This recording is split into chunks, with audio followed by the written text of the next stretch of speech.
drones sont des robots qui sont très intéressants parce que, étant donné qu'ils peuvent voler, on peut l'utiliser dans des applications critiques comme la réponse aux désastres ou l'exploration planétaire. L'Agence spatiale européenne nous a invités pour faire des tests sur l'île de Lanzarote en Espagne, qui ressemble beaucoup à l'environnement qu'on va trouver sur la Lune. Ces drones devaient explorer une certaine surface et trouver des caractéristiques d'intérêt. Puisque nous envisageons aller dans l'exploration planétaire ou dans les cas de désastres, on ne fait pas l'hypothèse d'avoir une infrastructure de communication. Et donc, on a dû créer un système pour permettre aux robots de communiquer en utilisant des réseaux ad hoc. C'est quoi un réseau ad hoc? C'est un réseau qui est formé avec des antennes qui se trouvent sur le robot et les robots vont s'organiser pour partager les données. C'est l'interaction entre ces robots qui représente une sorte d'organisme intelligent.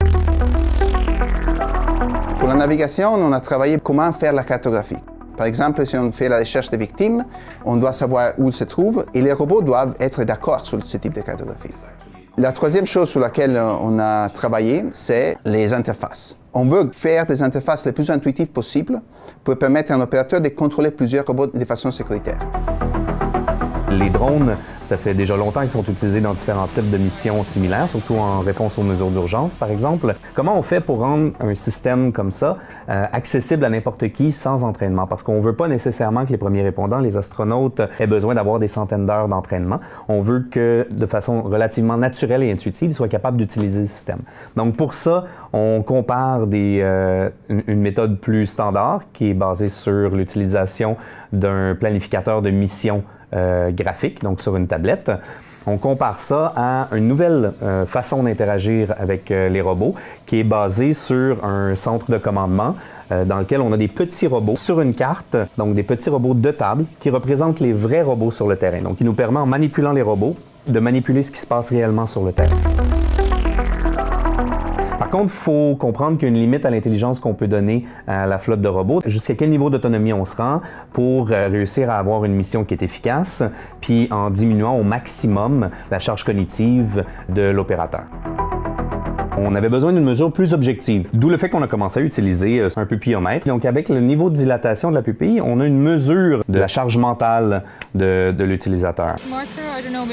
L'utilisation de cet équipement-là et de la connaissance qui va autour et le traitement des données, on collabore avec une professeure en neurosciences de Concordia, la professeure Émilie Coffey, qui nous partage son expertise à ce niveau-là.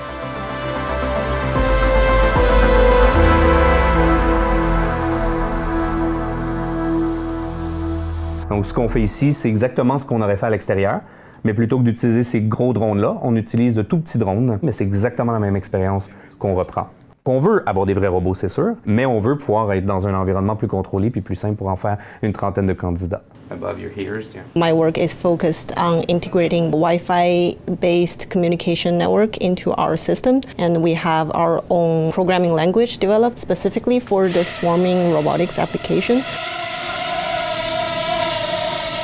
I try to build a tunnel that will create this connection between the high-level behavior and the rather lower layer communication infrastructure we had.